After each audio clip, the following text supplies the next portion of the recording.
Hello, today I'm going to be doing a solve of the case in the 2024 World Championships, Temple of the Golden Idol. I want to give a bit of context for this. Was the case.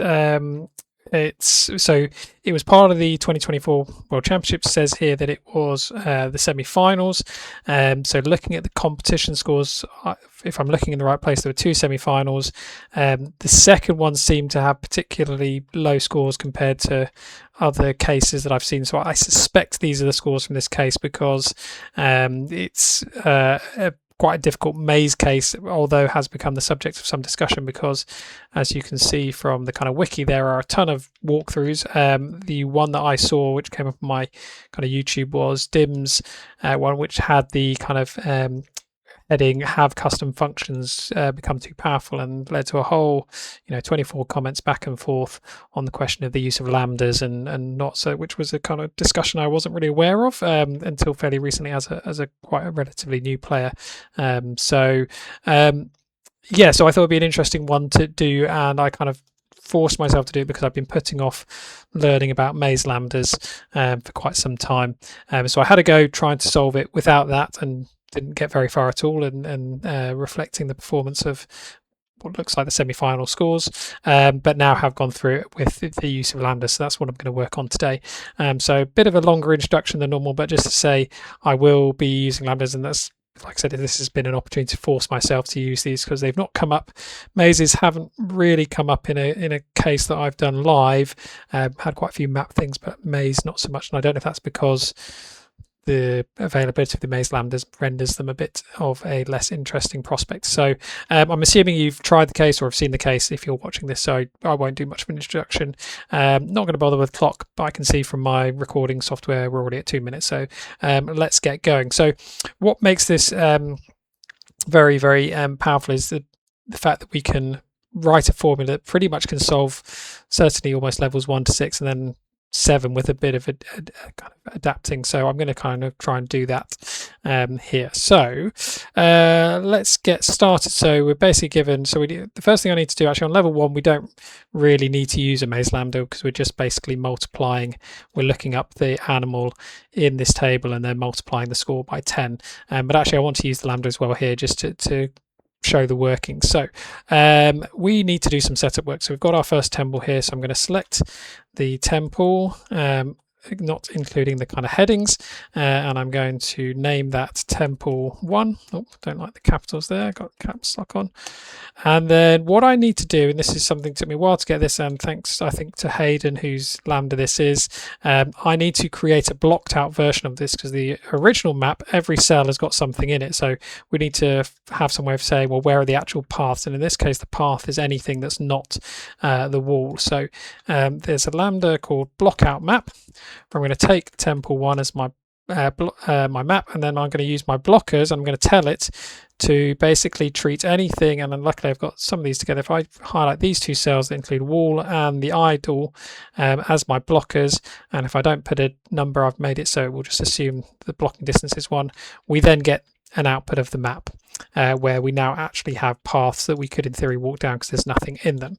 So I'm going to name that temple 11 or temple 11, and that's all I think I need to know for the moment. So I'm going to now combine that block out lambda there with my maze lambda. So my maze lambda has as an input a map, so I'm going to use temple 11 or 11, and my starting cell is C2, and what we will get is this spilled array which tells me the steps that I could take. So I could, starting here 0, I'd be able to get 10 steps, and there is an optional input here which I think there's some of these I've messed around with and some I haven't. I've got no sense of version control, so I don't know which edits are mine and which are original. So if I press 1 there, I now actually get the steps. So I've got the number of the steps and the cells.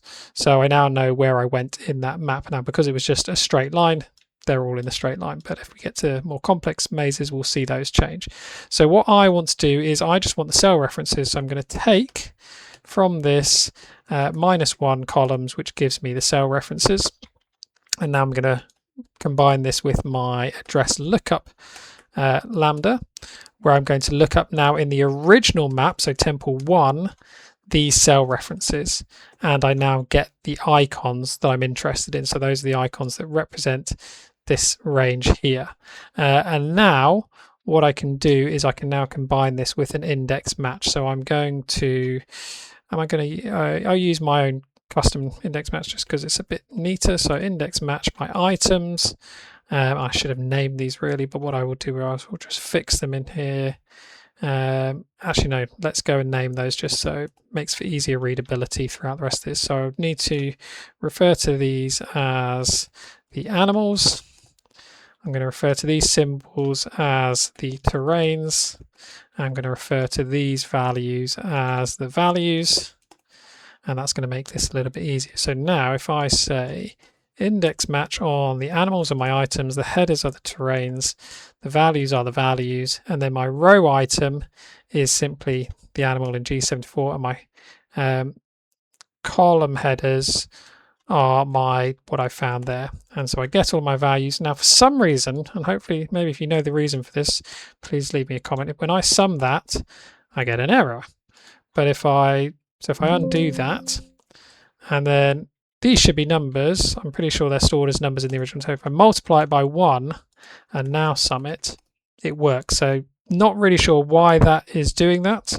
I would have thought those are numbers. And if I copy that down, and then I'm going to copy that across here, but I'm going to do paste as exact formula, and then I'm going to fill that down, and we get all of those. Now if I copy this, this should now work for level 2, and I'll fill that down as well, because we've still got the same issue, and I think this even works for level 3 as well. Yes, and if I've copied that down, we get the same. So we've answered all the first 3 levels just with that one lambda now. Now into level 4, we start dealing with a second map. So we're just going to do the same preparation as before. So we're going to select the whole of the map. We'll call this Temple 2. We'll go to my Temple 2 support sheet in this second cell. I'm putting in the second cell so it's in the exact same relative cell locations, so that when I'm looking up I'm not getting any offset. So this time I'm going to block out Temple 2, my blockers, the same as before. I want to get a wall and an icon in there, and it will give me my map. And then I'm going to select that and call that Temple 22 or 22. And now let's go back to the case. Grab our formula from level 3, paste it in here. It's going to return a value error. But if I change Temple 1 to Temple 2 and Temple 1 to 2, we see we get the correct answer. And again, I'm going to copy that down to level 5, and it gives me all the answers for level 5. And do the same for level 6. Now level 6, it's not going to give me the correct answer, partly because we're now looking at level 3. And I need to do the prep work, but also because we're actually looking at 2 versions once we understand the question. Oops, don't know what I did there. So let's go to Temple 3. Same setup as before, starting in the first actual map cell, selecting the whole range minus the kind of headers. We'll call this Temple 3. We'll go to our Temple 3 support sheet, block out the map. We're taking Temple 3. Our blockers are, we need to find a wall and icon in the same cell or next to each other. That takes a little bit longer because it is a much bigger map, and we'll call that Temple 33 or 33. So now I go back to the case. I'm going to change this here to Temple 3 and this to Temple 33. It's going to give us a number, but it's not the correct number because it's only giving us the journey from B86 to the middle. But in this one, we get given an escape cell, and so we just need to do this twice. So simple option here. If I just plus, add a new line, copy the whole cell, put it underneath, and just change that second reference, one of them, to there. And we've now done it twice because the explanation is that we go through the middle of the temple, we get given a particular escape cell, then we're going all the way to the edge, which again is the same as going from the middle from the outside in, if that makes sense. So we've done level 6. Let's move on to level 7. Let's just copy the level 6 work. We're going to get an error. Let's take away that second addition, and we refer to the correct cell. So we're getting, if I might put this, let's copy that over here, paste exact formula, copy that, and we'll work on the example because then we know what we're checking in based on the example that we're given. So we're told that the first leg, here it tells us that's 3990.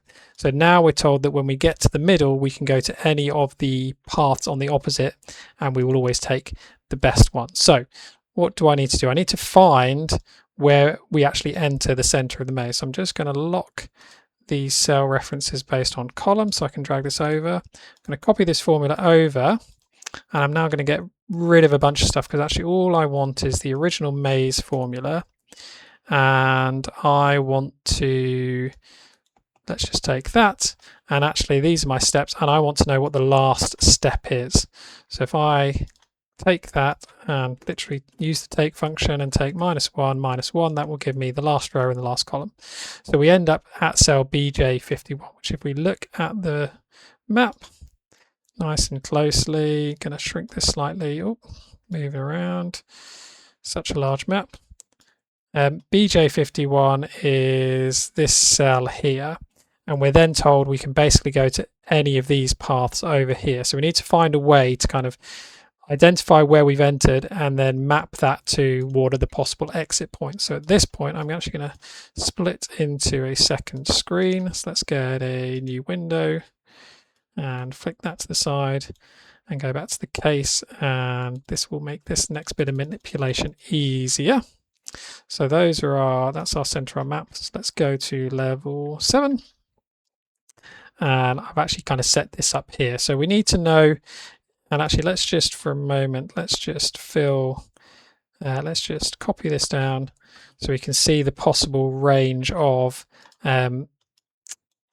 the kind of endpoints that we might be dealing with, because we will notice some patterns. So what we notice is that most of them, there's lots that begin BJ and lots that start AO, because those are the two columns, and then there are lots that have row 41 and row 62. So they're basically, it's always going to be one of those options. So we need to then kind of group together the opposite options. This will probably make more sense when I do it. So what I'm going to do is I'm going to filter the cell addresses of this range here, so this top row of icons, where the cells directly above it do not equal a bit of wall. And I get, and I'm going to 2-col that because it's spilling out to the end, I get the addresses of these points here. So AQ42, AS42. So if we basically come in from any of these, that will be our entering point. So if our row number is 62, okay, so any of these where our row number is 62, we're actually going to want to start off our next journey through these. So I'll just move that over to row 62, and let's do the same thing again. So I'm going to filter the cell address of this bottom row where the row below it, I didn't close my brackets on my cell address, where the row below it does not equal wall. And that should give me, and I'll need to 2-col that as well. Okay, so AQ61, AS61, and so on. Let's do the same for the column. So when we have come through column BJ, we're going to be going out this other end. So we want to filter the cell address of these cells where these cells do not equal wall. And then lastly, we want, if we're coming in through AO, we're going out through BI, so we're going to filter the cell address of these cells where these cells do not equal wall. And then what we've got there is, just centering everything off, we've got the kind of next step locations that we need to try. So if we finish in BJ51, we will exit through one of these. So we need to try all of these as an option. So let's create an ifs function. So we're going to say, let's take the extract text of this. If that equals BJ, then we want to try these cells. If I don't need to use if the extract text of that equals AO, then we want to try these columns. If the extract numbers of this equals 41, then we will take these cells, and if the extract numbers of that cell equals 62, we'll take these. Probably could have used a switch function there, that would have been better, I think. So in this case, we finished in column BJ, so we're going to try all of these. Now what we need to do is we need to map through those using our kind of lambda. So let's turn this into, let's copy it, and let's turn it into a lambda so we can put it into a map function. So lambda, our input is going to be an animal and a cell. Actually, let's just do the cell because that's the only thing that's going to be changing on our map. So our cell is replacing this, and that should just evaluate a calculation error. But if we start trying something, if I were to put in this cell, we get an answer. So if we went by that, we would get 6390. So what we want to do now is we want to map over this and return all of the possible outcomes. Great, that's working. So what I'm going to do is, because I want to make this as neat and tidy as possible, I'm going to put that in here, delete that, and then just should be able to just move that across. Not going to return anything. Brilliant. And then we want to know what is the minimum because it's the shortest time. So I'm just going to take the minimum of that. Oh, something's gone wrong. Escape. Let's try that again. Minimum. It's because I'm not on the last row. I used end to go to the end, but we're on a second row. And we get that, and then the total will be the second leg plus the first leg. And when we fill that down, we might get one error, which I've seen before, and it'll be interesting to see if it happens again. Okay, the reason I'm getting an error here is because I didn't lock these references. Maybe I should have named them like that, been a better solution, who knows. Let's lock those there, and now we should be able to copy that, paste it, filter down, and we do get an error, and the reason is because one of these routes goes so close together that I didn't rule out diagonals, which I should have done here, and I'm pretty sure that will now, if I fill that down, doesn't resolve it there. That's where's the other diagonals I need to resolve. Is there more than one bit where I need to rule out diagonals? Hold on a second, just going to pause my work so I'm not wasting any time. And I found the issue. It's actually on this last cell lookup where I need to have added in the diagonal check, or to say we can't go diagonally.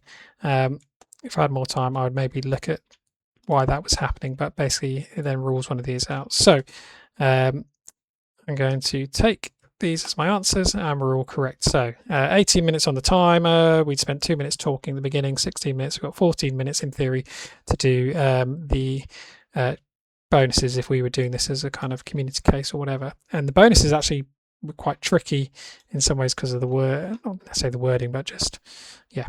So in Temple 1, how often does the most frequent terrain type appear? We're not including certain terrain types, so I'm going to use my most, least on Temple 1. And walls are the most, this 378, but this next one is the grasslands, that's 47. How long will it take the eagle to reach all the golden idols associated with the unique starting locations in level 1 and 2? So let's get the unique starting locations. So unique of the V stack of the level 1 and level 2 answers.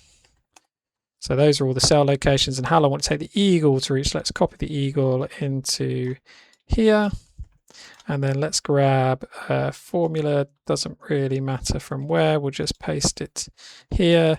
I don't like copying the formatting over, formula over. It's going to give me an error because the cells it's looking for are in the wrong place. So the animal is that, and the cell is that, and I think we're still on Temple 1, yep. So we add those together, we get 5,600. In Temple 1, find the path with the fewest number of terrain tiles. So this is one you can kind of eyeball it, but you're not really sure. I mean, this is quite short when there's 8 there. This one only got 6, so that does look like the shortest. This one's got 8, so we could eyeball it. Another way you could do, I found, so one option when I tried this first time was I filtered to all the cells that have the starting cell and then looked at the map, the maze length or the number of steps. But yeah, we know it's this one which starts in Z9. So the question is, in Temple 1, find that. So in Z9, what is the longest amount of time it would take any animal to complete it? So if we fill these with Z9, and then again grab our formula, paste it here, it will be pointing at the wrong cells, so it's got a address but we want it to point at the animal icon. We'll drag that down, and the question is asking what is the longest, so the maximum of those is 450. Instead of escaping through a different path, assume all animals must escape through the path they came from. What is the fastest possible round trip across all the paths in Temple 3? So it's based on level 6. So level 6, I think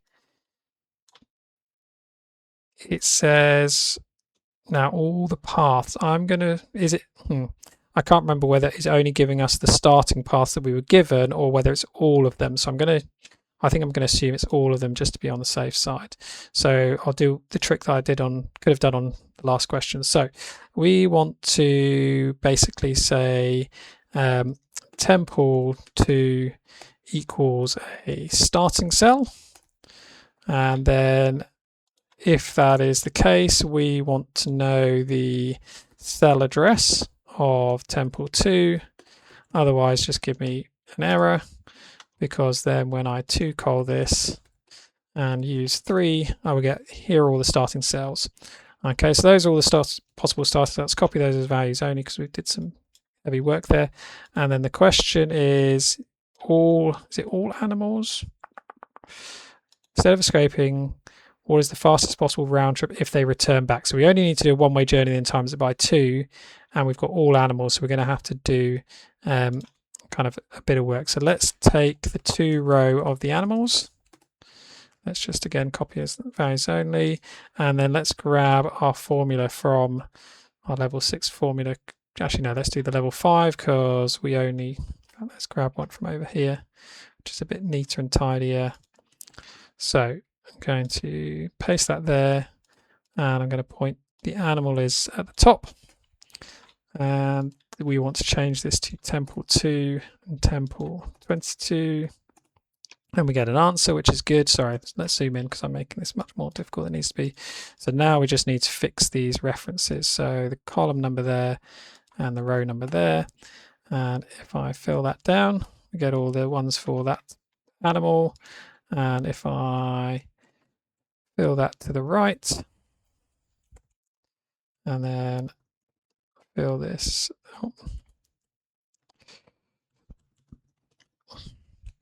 fill that down, and then we get all of our answers. And the question was, which is the quickest? Instead of escape, assume all animals must escape through the path they came. What is the fastest possible round trip across all paths in Temple 3?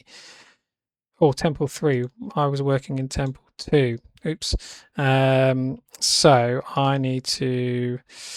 Okay, we have to redo these. So it's basically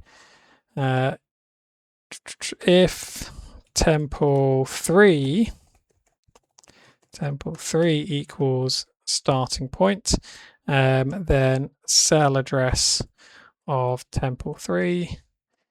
Otherwise, just an error, and that will return a bunch of errors. But if we 2-call that with a 3, we get all the possible cells, which is fairly similar amount. Then we'll change this to Temple 3 and Temple 33, and that works there. And let's fill it down. Takes a few seconds to calculate because it's a lot of work to do. And what we want to know is the minimum of that. Doesn't matter that I've included those cells, is 2745, which we take that times 2, we get 5490. 5490 is the fastest time through the middle and then back again. And then finally, given the rules of level 7, what is the fastest time an animal starting at any location could retrieve a golden idol and exit the temple? Hint, there are actually 2 combinations. So we now need to try every single combination of animal and every single combination of starting cells. So we've just worked out all of our starting cells there. So let's copy those here. So let's just paste those there. Let's just count how many there are. How many are there? There are 24 starting cells. The animals, there are 11. So we're going to have to, what we're going to do is we're going to take the animals here, and I'm going to combine, I'm going to stack collation my animals array 24 times, and I'm going to use stack grouping of my cell array, and that's going to be 11 times, and that will create every combination of animal and cell. Actually, I want to move that here, and then what I can do is take this formula here, and that will calculate, hopefully, yes, the time for this example. And if I go all the way to the bottom, fill down, that should, but it's going to take a little while because it's going to have to go through lots of different examples. You can see I don't think the calculations have automatically updated, which is sometimes a problem. So let's try forcing it. We can see down here it's having to think quite hard, quite slow to do all those calculations, because remember it's mapping through multiple different opportunities at each one. Okay, I think those all look unique. So I then want to know the largest, smallest. So I'm going to just combine this range with that range so we know the exact combination. So when I go largest, smallest on this range of values, I'm returning from this range of values, but I actually want the smallest, so I will put smallest. And as the clue told us, there were actually two that 5940, so whatever this animal is here, I can't quite see these two options, which I guess, does that make sense? Because you're going, one is going to the other and then back through the other. Don't know. That sort of makes sense to me. So 5940 is the answer. So 5940, which is very similar to the answer above, but that's correct. 27 minutes on the clock for the whole video, 25 because we did 2 minutes chatting at the beginning. So yeah, if this came up as a community case again, or just wanted to do it in half an hour, it's theoretically possible. Although I've just gone through this case a couple of times, so remember kind of the little things that might catch you out. So doing this from scratch with no knowledge, but good knowledge of maze lambdas, it would be a real challenge. Not impossible, certainly not for the best players, but for someone like me, almost impossible. But yeah, a really interesting case. But like I said, that conversation on Dim's YouTube video is interesting. Is it something that now the availabilities of these lambdas mean this sort of case might not come up again? Who knows? But yeah, glad I did it. Glad it's forced me to really learn how those maze lambdas work. I'm sure there will be other situations where it can help, particularly that kind of seeing the steps can also help for kind of different paths through maps where you need to know what were the steps that you went through. So yeah, good. Thanks for watching. See you next time.